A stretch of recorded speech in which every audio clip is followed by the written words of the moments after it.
Alors bonjour à tous, aujourd'hui nous sommes avec Stéphane Gesselin, tête de liste de la liste ouvrière et jeune pour la défense des intérêts de la population et des services publics. Bonjour monsieur Gesselin. Bonjour. Avant de rentrer dans les questions thématiques, donc va aborder les mobilités, l'écologie, la sécurité et enfin le social et pour finir des questions en vrac. Est-ce que vous pouvez d'abord vous présenter vous et vos engagements en quelques mots? Voilà, je suis militant du Parti des travailleurs de longue date. J'habite à Avignon depuis 1992. J'ai déjà été candidat plusieurs fois ici avec des camarades, divers colistiers. Et là, nous avons réussi à monter une liste avec 53 colistiers sur Avignon pour ces municipales, après des mois d'engagement, de discussion, de porte-à-porte, de diffusion. Très bien, donc on va directement rentrer dans le vif du sujet, les mobilités. Mathis va vous interroger. Donc le premier thème, ce sont les mobilités. Donc c'est un sujet qui concerne tous les Avignonnais. Aujourd'hui, c'est très difficile de circuler autour de la rocade ou autour des remparts, par exemple. Donc la première question, c'est si demain vous êtes aux responsabilités, quelle serait votre première mesure pour fluidifier le trafic? Alors, pour être bien clair, sur cette question-là, comme sur d'autres, on ne peut pas, je dirais, répondre en ayant le nez sur le guidon. Même si je vais au travail en vélo plusieurs fois dans la semaine, en fait, il faut raisonner de manière un peu plus, je dirais, globale. Et à chaque fois, c'est toujours la même histoire, hein. C'est-à-dire qu'il y a besoin de moyens financiers pour ça. Et le problème, c'est qu'il y a un désengagement de l'État, y compris envers les collectivités territoriales. C'est pour ça que nous, on propose de se battre pour avoir les moyens. Sur cette question des mobilités, comme sur d'autres. Après, quand on fait un peu de géographie urbaine, et quand on vit au quotidien dans Avignon, c'est certain, le bilan, la situation, elle est celle d'une ville de plus en plus embouteillée. Ça tient au développement des villes moyennes. Il y a de plus en plus de départs des grandes villes comme Paris. Par contre, les villes moyennes, elles augmentent. Ici, c'est une situation particulière à Avignon. Une ville coincée contre deux cours d'eau importants, dont le fleuve le Rhône, avec la Durance. Bon. Et surtout, ce qui manque, c'est des voies de contournement. Alors, il y a des propositions qui sont faites, puis il y a des propositions qui sont anciennes. Et là, le maire n'a pas la main tout seul. Par contre, il peut influer, et surtout s'il y a une mobilisation, si on a une municipalité de lutte pour défendre la population, une telle municipalité peut aider à mobiliser par des manifestations, etc., hein, pour obtenir gain de cause. Là, ça devient invivable. Pour toute une partie de la population, ça devient invivable. Euh, Quoi qu'en disent certains, c'est pas dû uniquement au plan Faubourg, ça n'a rien à voir. Je veux dire, il y a des gens qui sont habitués au plan Faubourg, il y a certainement des choses à revisiter, mais surtout, ce qui manque, c'est une voie de contournement. Et pas seulement la gratuité entre le nord et le sud des autoroutes, mais y compris, il faut ce qu'on appelait une Léo. Le tracé ne va plus, la ville s'est agrandie, la ville se dessert, hein, donc comme on dit en géographie, donc le tracé ne va plus, mais il en faut une. Il en faut une. Même avec... après, tout se connecte, hein, avec la question de... Entre guillemets, je dirais de l'écologie, tout se connecte. Derrière, c'est des questions de santé, c'est des questions d'environnement, c'est certain. Donc vous êtes pour une voie de contournement donc style Léo, mais pas avec un tracé actuel. Eh ben, je veux dire, si vous faites une entrée de la Léo, enfin, un des deux débouchés de la Léo, avant toute la zone commerciale qui devient de plus en plus une zone d'habitation, ça perd de son sens. Aujourd'hui, la ville, elle est différente par rapport à il y a 30 ans. Mais ça, je veux dire, on a eu quelques discussions autour de ça, mais dans la campagne, on n'est pas, nous, spécialistes de l'aménagement urbain. Mais en tout cas, c'est ce qui paraît le plus évident. Et on ne peut pas régler uniquement par le vélo, même si moi j'en fais tous les jours. On ne peut pas tout régler par le vélo. Ou par, je dirais, des suppressions de parking, etc. Non, au contraire, des fois, ça aggrave la chose. Donc pour vous, ça serait plus un plan global avec une voie de contournement et encourager par exemple les parkings relais. Ah oui, ben, Ça ça comme va ça. avec, hein, bien sûr, ça va avec. Après, il y a la question de la gratuité des transports urbains, il y a plein de choses de ce type-là qui sont en jeu. Mais voilà, une fois de plus, comment voulez-vous arriver à obtenir ce genre de choses-là avec des budgets de plus en plus contraints? C'est ça le fond du problème. On peut faire, et d'ailleurs, il y a plein de candidats qui ne s'en privent pas, ils font plein de projets, moi je ferai ça, dès le lendemain c'est ainsi, etc. Et puis, quand on gratte un petit peu dans leur texte politique, à la fin ils disent, bon, on le fera si on a les moyens. Mais ils savent très bien qu'ils les auront pas. Alors certains veulent se priver de moyens en faisant de plus en plus d'exonérations patronales, par exemple, style la zone franche urbaine, ce genre de choses-là. Et puis il y a ceux qui, de toute façon, acceptent le budget contraint du budget du gouvernement Macron-Le Cornu, voté avec l'appui du PS. Ça pose un problème. Il y a 8 milliards de dotations aux collectivités territoriales en moins dans ce budget, à comparer aux 6,7 milliards en plus pour l'armée, par exemple. Mais 8 milliards en moins, c'est colossal. Si je vous lis un extrait de l'éditorial de notre journal La Tribune des Travailleurs, pas celui de cette semaine, mais d'il y a quelques semaines, juste très court sur cette question-là, ça fera un chapeau pour d'autres questions aussi. Je vous dirais la chose suivante. Parce qu'elles sont les plus proches de la population, les élections municipales suscitent généralement une plus forte participation que les autres scrutins. L'enjeu, toutefois, en est limité. Les réformes successives font que les municipalités ne lèvent plus guère d'impôts et dépendent de la dotation accordée par l'État. Les prérogatives de la démocratie communale sont aujourd'hui réduites à portions congrues. Les listes présentées par le Parti des travailleurs appellent à définir les budgets municipaux à partir des besoins de la population et à aller chercher les moyens là où ça se décide auprès des pouvoirs publics.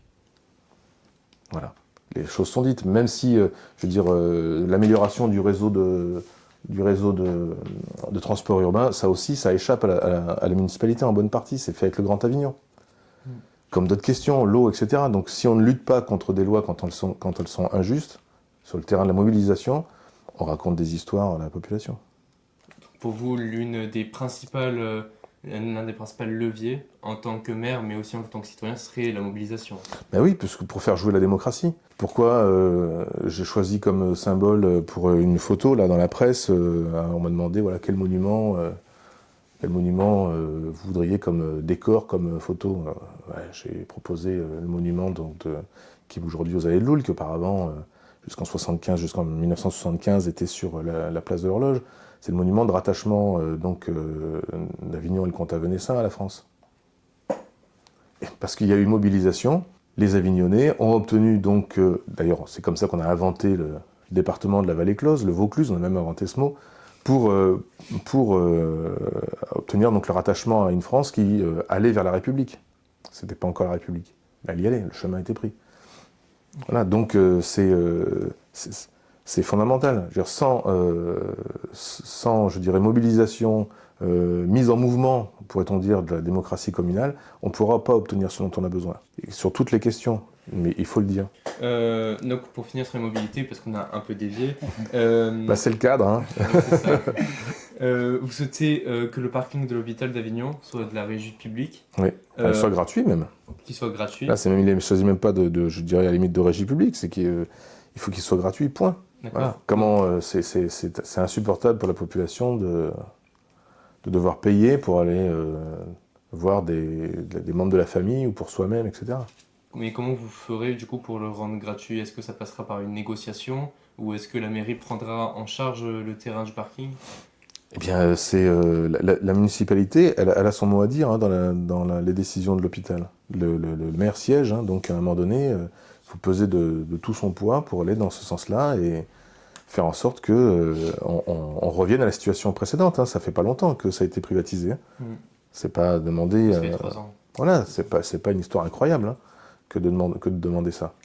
Voilà. Mais le directeur de l'hôpital, lorsqu'il a mis ce parking payant, il s'est défendu en disant qu'il était surchargé par des gens qui venaient hors de l'hôpital pour se garer, qui étaient en mauvais état et qu'une restauration complète coûtait 500 000 €. Est-ce que vous entendez ces arguments ou est-ce que pour vous ce n'est pas le cœur du sujet? D'abord, je serais bien curieux de savoir qui allait aussi loin se garer pour ensuite marcher jusque d'autres endroits en ville. C'est quand même un peu à l'écart l'hôpital. Bon, ça c'est une chose. Ensuite, s'il y a un manque de place, eh bien, il faut voir dans quelle mesure ça peut être agrandi. Bon, il y a aussi la solution quand même de faciliter l'accès par les transports urbains, si possible gratuits, pour aller quand même jusqu'à l'hôpital. Ça aidera aussi au désengorgement. Et puis là, quand on voit que on ne peut pas accepter comme argument le fait que l'hôpital manque d'argent. Nous, on veut que les hôpitaux qui ne relèvent pas des comptes de la municipalité, mais on veut que les hôpitaux, on se bat pour ça à l'échelle du pays, et même dans d'autres pays, c'est pareil, les militants du Parti des travailleurs, et nos camarades d'autres pays, on se bat pour que les hôpitaux aient les moyens de fonctionner. Le porte-avions que veut Emmanuel Macron, il coûterait dans les 30 milliards. Avec 30 milliards, on efface la dette de tous les hôpitaux de France. Ils n'auront plus à gréver leur budget par des remboursements de dettes. Donc maintenant on va passer à l'autre sujet. Donc le sujet de l'écologie, je vais laisser Mathias. Alors tout simplement, l'écologie est-elle une priorité pour vous? Justifiée. Alors d'abord, faut s'entendre sur le terme d'écologie. Est-ce qu'on prend ça au sens de l'écologie scientifique, l'écologie politique? Est-ce qu'il y a différentes approches? On va dire que l'environnement est une question qui a sa place dans notre combat. Dans le combat y compris du Parti des travailleurs. On a une commission environnement qui travaille, il y a des publications régulièrement dans notre journal, on a fait des brochures sur cette question-là. Nous estimons globalement que aujourd'hui, toutes les atteintes à l'environnement sont liées à la recherche du profit à tout crin dans le système capitaliste. C'est indissociable. Alors, je ne dis pas qu'il n'y a pas des erreurs scientifiques qui pourraient être faites, etc. Mais c'est lié à ça, ou à des régimes bureaucratiques du type stalinien, comme il y a eu en URSS, et on pourrait prendre l'exemple de la mer d'Aral, mais c'était pas un régime démocratique. Donc la population n'était pas consultée sur ce genre de choses. Donc pour nous, l'environnement, oui, ça compte, mais il faut être bien clair, c'est un miroir aux alouettes de mettre ça en avant si on ne combat pas le système capitaliste.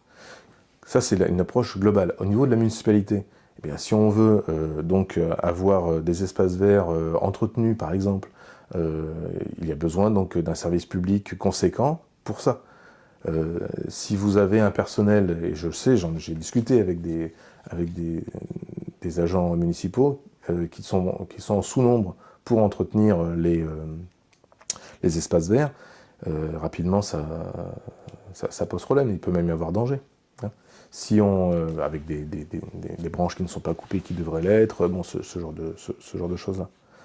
Et si on veut, y compris, desserrer la ville, faire en sorte qu'elle respire plus, enfin que les gens à l'intérieur, les citoyens puissent mieux respirer, ben, c'est un aménagement qui se prévoit, et ça aussi, tout ça, ça a un coût.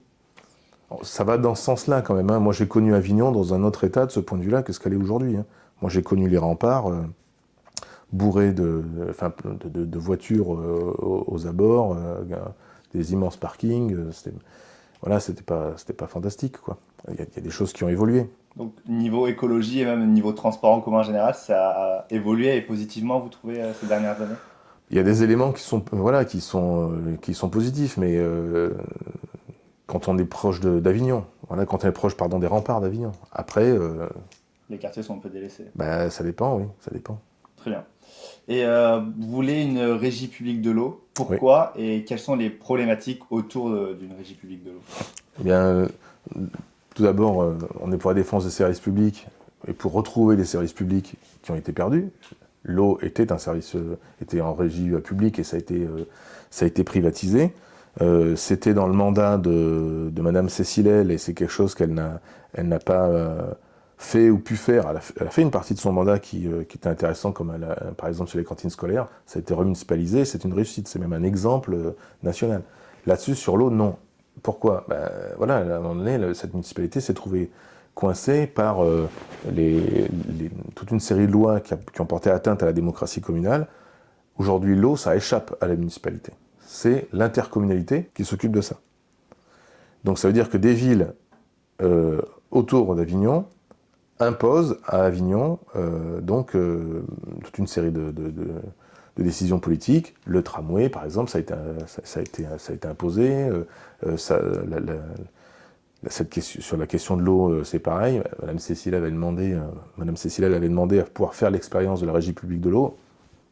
Le Grand Avignon, il suffisait de refuser, la loi était de son côté, quoi. C'est un vrai problème. Et donc pourquoi? Parce que c'est un besoin vital d'avoir accès à l'eau, à une eau potable, à ce qu'elle soit ensuite traitée, etc. Et là aussi, on retrouve des questions de l'environnement. Je veux dire, c'est une question qui est liée à l'environnement. Si on laisse ça entre les mains du privé, qu'est-ce qui se passe? Ils font du profit.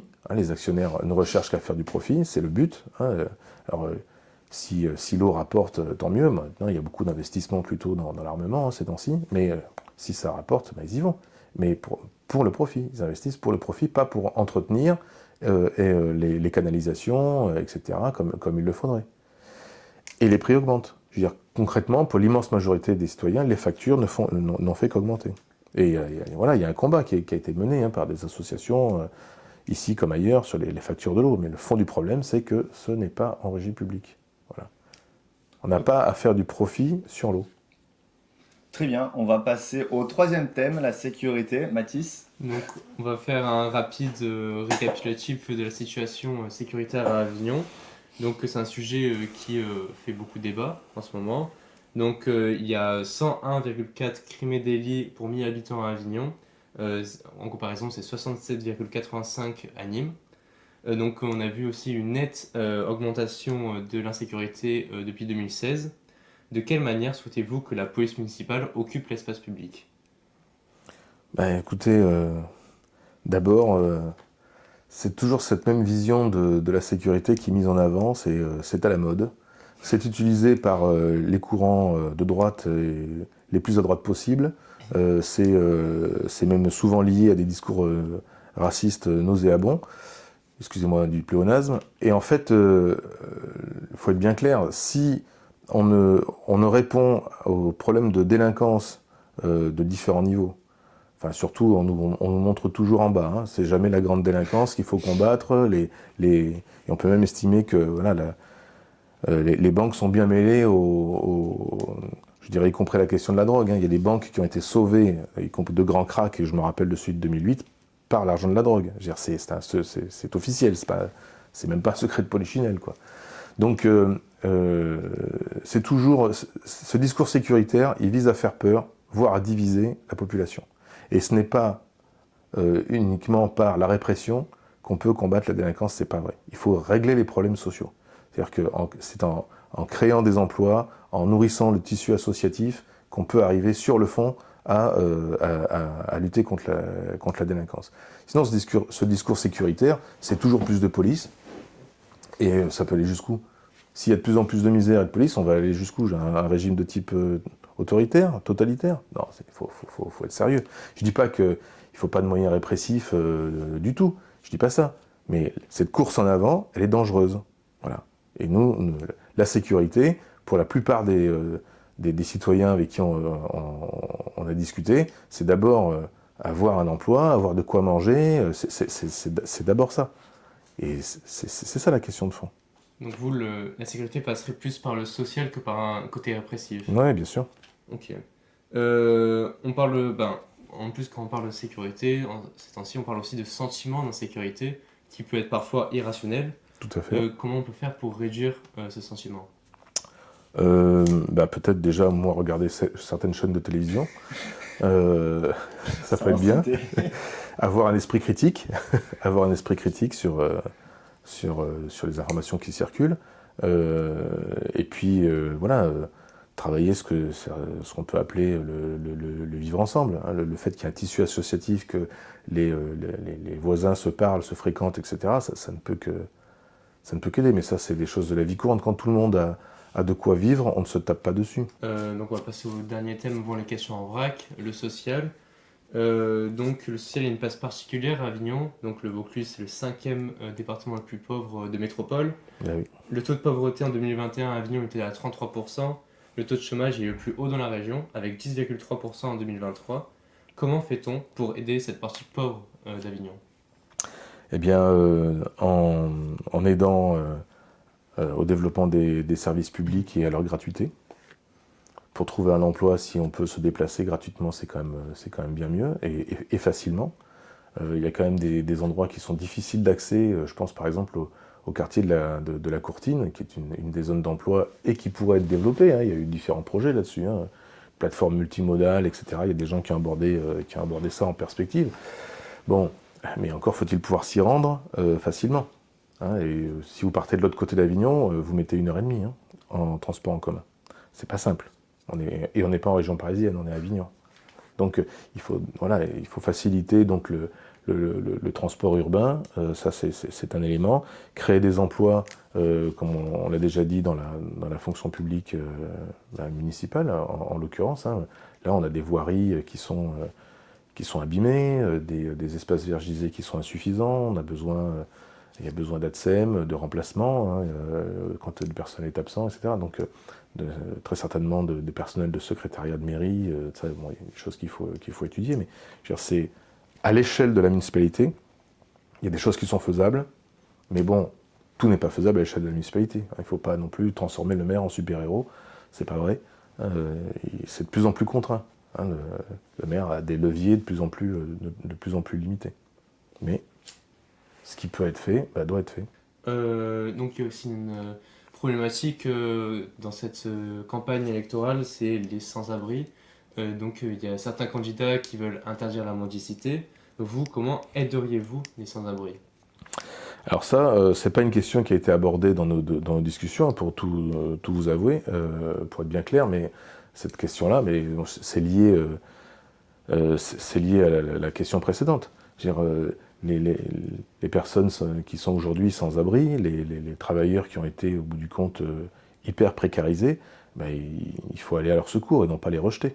Voilà, la question c'est quel dispositif municipal, départemental, quelle création d'emplois, et puis pour bien nombreux d'entre eux, c'est pas une création d'emplois facile, parce que quand on connaît un peu ce milieu, c'est en discutant avec certains, c'est pas en claquant des doigts qu'ils vont retrouver une vie normale. Il y a une adaptation, il doit y avoir un suivi psychologique, etc. Certains sont bien abîmés.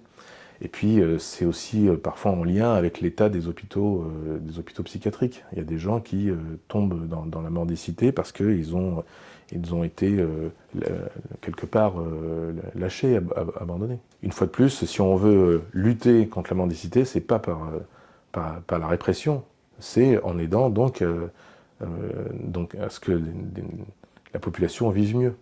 Et les moyens, ils existent. Hein.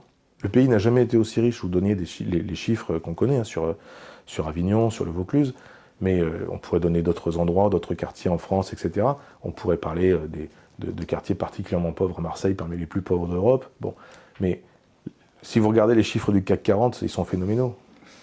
Mais on va de record en record. L'argent, il existe. Il n'y en a jamais eu autant. Donc c'est une question d'orientation politique, de choix politique. Voilà. Et nous estimons qu'il faut aller chercher l'argent. Et ça ne va pas tomber du ciel comme ça, il faut aller le chercher. Je veux dire, à chaque fois, tous les acquis sociaux que nous avons eus, la sécurité sociale en 1945, les premières congés payés en 1936, ça a été obtenu par la lutte sociale et politique de la classe ouvrière. Et en plus, aujourd'hui, les salariés, nous sommes ultra majoritaires. Salariés du public et du privé, on est ultra majoritaires. Donc on a une force qui est sous-estimée, parfois dans nos propres rangs. La paysannerie, la petite bourgeoisie sont beaucoup moins nombreux dans la population qu'il y a ne serait-ce que 20 ans. Le problème, c'est que, en lien avec ce que vous disiez, une partie du salariat est hyper précarisée, au point parfois de tomber dans la misère en étant sans emploi et parfois en devenant sans abri. Vous parlez de chercher les moyens nécessaires pour les écoles et les crèches municipales. En quoi l'éducation est-elle importante pour une municipalité et plus largement pour une société? Déjà, une municipalité, elle a en charge les écoles maternelles et primaires en termes de bâtiments et de personnel ATSEM. Donc déjà, là, c'est une responsabilité municipale. Donc l'entretien des locaux, la rénovation, la prise en compte, y compris du réchauffement climatique, du dérèglement climatique, ça doit être fait par une municipalité. Voilà. Donc si ce n'est pas fait, c'est des situations qui sont invivables, avec des pics de chaleur vers le mois de juin, et peut-être avant bientôt, et début juillet, voire même des fois septembre. Non mais c'est vrai, c'est insupportable. Donc la municipalité, elle a un rôle à jouer là sur les locaux, sur le personnel, et il en va de l'avenir, on pourrait dire de l'avenir du pays, mais s'occuper de la jeunesse, c'est même l'avenir de l'humanité, hein, que ce soit ici ou ailleurs. Un pays qui abandonne sa jeunesse, qui ne s'en occupe pas bien, qui ferme des maternités, qui bousille des écoles, qui fait baisser le niveau d'instruction, ça c'est un pays qui, je dirais, accompagne la décroissance du système capitaliste. C'est pas un pays qui offre un avenir ni à la jeunesse, ni globalement à l'humanité. Dernière question sur social. Vous parlez des activités culturelles et sportives sur votre affiche. Quelles sont les politiques que vous envisagez concernant cette thématique? Eh bien, faire en sorte que les services publics municipaux aient les moyens déjà pour de fonctionner, qu'il y ait ouverture du maximum de salles, de musées, etc., et non pas de fermeture par manque de personnel. Pour ce qui est voilà, du pan culturel, hein, par exemple, c'est un exemple parmi tant d'autres. Après, il faut discuter avec le Festival d'Avignon, ce genre de choses-là, c'est précieux sur Avignon. Et concernant donc le sport, il y a le sport municipal et les associations sportives qui peuvent travailler main dans la main, de manière à ce que, y compris, ça permette aux jeunes des différents quartiers de se fréquenter et d'apprendre non pas la compétition, mais le respect dans le sport. On a fini sur les questions sociales, je vais laisser Mathias pour les questions en vrac. Alors les questions en vrac, c'est notre dernière partie, c'est des questions un petit peu plus légères et c'est toutes les questions qu'on n'a pas réussi à caler dans les catégories avant. Alors la première question, bon, vous avez déjà fait un compliment sur les tarifs, sur la municipalisation des cantines, mais si vous devez faire un autre compliment à l'équipe municipale sortante, ça serait lequel? Je sais pas, là à brûle pour point, je saurais pas vous dire. Oui, je pense que la circulation en vélo a été bien facilitée. Voilà, et ça c'est un atout. Voilà, c'est un élément positif. Et du coup, il y a encore du travail, hein, mais bon. Non, mais c'est vrai. Et à contrario, si vous avez un défaut, une remarque à faire à l'équipe municipale sortante? D'avoir subi l'intercommunalité forcée, de ne pas l'avoir combattue. Sur la question de l'eau, on en a parlé tout à l'heure, par exemple, c'est un élément clé. Voilà. Très bien. Lorsque nous cherchons votre programme, nous n'en trouvons pas. On trouve une confession de foi. Une profession de foi. Une profession, pardon, excusez-moi. Pourquoi? Bien, en fait, une profession de foi, c'est sur quoi se présente un candidat officiellement. Le reste, quand vous avez des programmes qui sont mis en avant pour dire à la fin, eh bien, on fera ce qu'on peut avec les moyens qu'on a, ça se trouve, hein, si vous regardez bien les professions de foi, c'est ce qu'on voit dans certaines, enfin les professions de foi, pardon, les programmes qui ont été distribués dans les boîtes aux lettres, et qui ne sont pas distribués forcément partout, hein, c'est à un moment donné un écran de fumée. Et comme on l'a dit, le programme, c'est d'avoir une municipalité de lutte. C'est ça dont il s'agit, pour aller chercher les moyens. Tout est là, en fait. D'avoir des élus en rapport régulier avec la population pour pouvoir établir, parce qu'en plus, il peut y avoir de nouvelles revendications qui apparaissent, pour pouvoir donc établir ensemble les revendications et aller chercher ce qu'il faut. Très bien. Du coup, vous parlez d'une municipalité de lutte. Et vous, sur votre affiche, vous parlez de mobiliser la population pour aller chercher les moyens nécessaires, notamment pour les logements sociaux, les crèches, etc. Comment on mobilise cette mobilisation et qu'entendez-vous par mobiliser la population? Mobiliser, ça peut se faire de différentes manières. Une mobilisation, elle peut se faire par des pétitions, des rassemblements, des manifestations. Il peut y avoir même des référendums locaux, on peut trouver à ce genre de choses, mais enfin, ce qui paye le plus, c'est, je dirais, le fait d'établir un rapport de force avec d'autres instances politiques, avec, là en l'occurrence, le gouvernement. Et établir un rapport de force, ça se fait quand même généralement dans la rue. Très bien, donc ça passerait par la rue. Du coup, votre liste a été déposée un peu C'était un peu une liste surprise aux élections municipales, on s'y attendait pas. Pour nous, c'était pas une surprise. Ah oui, ça a été un long combat. En lisant un peu, on voit que ça faisait longtemps que vous étiez sur le terrain à faire du porte-à-porte, etc. Mais ne pensez-vous pas qu'un troisième candidat à gauche ne risque pas de diviser les voix? C'est pas ce qu'on cherche, hein, on cherche pas la division, mais au contraire, on cherche l'unité d'ailleurs. On cherche l'unité sur une ligne claire. Si c'est pour rassembler des étiquettes, pour au bout du compte faire comme les adversaires, à quoi ça sert? Ok. Et une dernière question, peut-être un petit peu plus philosophique. Vous vous présentez comme un parti anticapitaliste, mais comment fait-on en tant que tel pour essayer de gagner des élections dans un monde libéral? Alors d'abord, on n'est pas simplement, le Parti des travailleurs qui a aidé à constituer, qui présente cette liste. Il y a des personnes sur la liste qui ne sont pas membres du PT. Le Parti des travailleurs n'est pas seulement un parti anticapitaliste. On se prononce pour le socialisme. C'est-à-dire pour la collectivisation des moyens de production. On n'est pas uniquement dans la critique du capital. On est pour que le système change. Voilà. Il y a une alternative. Donc,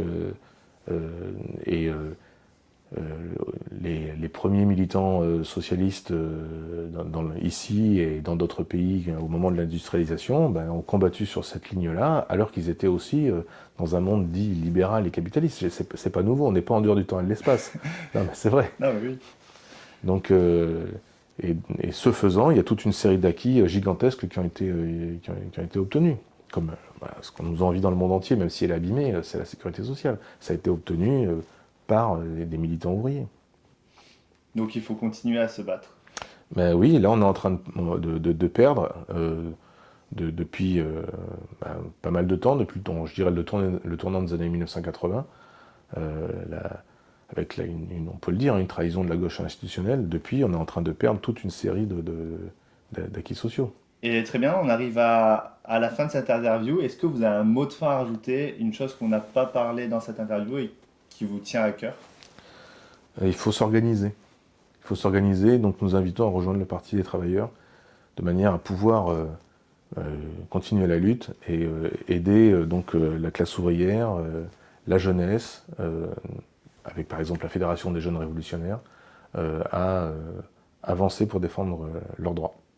Très bien, merci beaucoup pour le temps que vous nous avez accordé. Merci.